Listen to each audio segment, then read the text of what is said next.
మంచిర్యాల నస్పూర్లో జరిగే కాంగ్రెస్ పార్టీ ప్రజా ఆశీర్వాద కార్మిక గజన సభను జయప్రదం చేయాలని ఎమ్మెల్యే కోకిరాల ప్రేమసాగరరావు కోరారు.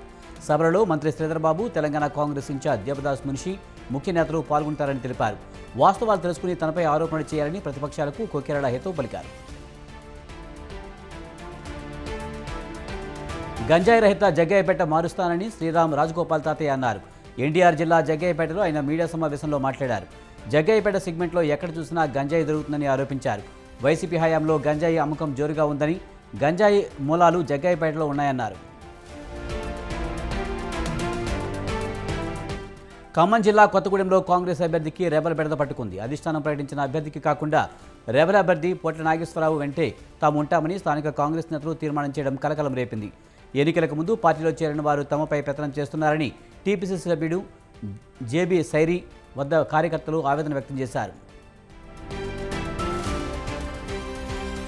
శ్రీ సత్యసాయి జిల్లా Dharmavaram YCP town vice president Krishnapuram Zameer Ahmed ఆధ్వర్యంలో ఎన్నికల ప్రచారం నిర్వహించారు. జామియా మసీద్ వద్ద ముస్లిం మైనార్టీలకు వైసీపీ కరపత్రాలు అందజేసి ఫ్యాన్ గుర్తుకు ఓటు వేయాలని కోరారు. పార్టీ అభ్యర్థి కేతిరెడ్డి వెంకటరామరెడ్డిని అధిక మెజారిటీతో గెలిపించాలని ముస్లిం మైనార్టీలను కోరారు. కాంగ్రెస్ పార్టీ అధికారంలోకి వస్తే ఒక్కో రైతుకి 2 లక్షల రూపాయల రుణమాఫీ చేస్తామని శ్రీ సత్యసాయి జిల్లా ధర్మవరం అభ్యర్థి అశ్వత్థనారాయణ చెప్పారు. ఏపీకి సంజీవని లాంటి 10 ఏళ్ల ప్రత్యేక హోదాతో పాటు ఇల్లు లేని వారికి 5 లక్షలతో ఇల్లు కట్టించేస్తామన్నారు. తనను గెలిపిస్తే ఏం చేస్తారని చెప్పారు. టీడీపీ తెచ్చిన జీఎస్టీ వల్ల చేనేత కార్మికులు నాశనమయ్యారన్నారు. సార్వత్రిక ఎన్నికలను సమర్థవంతంగా నిర్వహించేందుకు ఏపీ ఎన్నికల ప్రధాన అధికారి ముఖేష్ కుమార్ మీనా అన్ని చర్యలు చేపడుతున్నామన్నారు. ఈ నేపథ్యంలో mobile app Samarth security arrangement mapping analysis response tracking hub ప్రయోజనాలను పరిశీలించారు. వివేక హత్య కేసులో హంతకులను పక్కన పెట్టి సంబంధం లేని వారిని ఇరికించడం న్యాయమా అని ప్రశ్నించారు కడప ఎంపీ అవినాష్ రెడ్డి తల్లి లక్ష్మి. వివేకానంద రెడ్డి సత్యమని సౌభాగ్యమ్మ రాసిన లేఖను ఖండిస్తూ లక్ష్మి బహిరంగ లేఖ విడుదల చేశారు. వైఎస్ రాజశేఖర రెడ్డి మరణించాక జగన్ను ఒంటరి చేసి మీరు స్వార్థం చూసుకోలేదా అని ప్రశ్నించారు.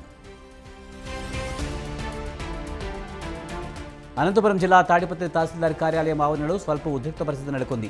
ప్రధాన పార్టీల అభ్యర్థులు తహసీల్దార్ ఆఫీసులోకి వెళ్లడంతో కార్యాలయం బయట ఇరు పార్టీల నేతల మధ్య స్వల్ప ఘర్షణ చోటు చేసుకుంది. దీంతో పోలీసులు ఇరు వర్గాలకు నచ్చజెప్పి పంపించారు. సికింద్రాబాద్లోని ఊర్వశి బార్ అండ్ రెస్టారెంట్కు పోలీసులు సీజ్ వేశారు. ఊర్వశి బార్లో అశ్లీల రుచాలు నిర్వహిస్తుండగా పోలీసులు రెడ్ హ్యాండెడ్గా పట్టుకున్నారు. 30 మంది అమ్మాయిలు, 60 మంది కస్టమర్లను టాస్క్ ఫోర్స్ పోలీసులు అదుపులోకి తీసుకున్నారు. కస్టమర్లను ఆకర్షించేందుకు బార్లో అమ్మాయిలతో యాజమాన్యం డాన్సులు చేయించడంతో ఈ చర్య తీసుకున్నారు. ఆదిలాబాద్ జిల్లా జయపూర్ మండలంలో ప్రసిద్ధ వేరాళగట్టు మల్లన్న దోనలో గుప్త నిధుల కోసం తవ్వకాలు జరిపిన ఘటన ఆలస్యంగా వెలుగు చూసింది. గుట్టపై ఉన్న గట్టు మల్లన్న స్వామి దోనలో శివలింగాన్ని వదిలిపెట్టి పక్కన తవ్వారని స్థానికులు తెలిపారు. శివరాత్రి తప్ప భక్తులు ఈ ఆలయానికి అరుదుగా వెళ్తుంటారు.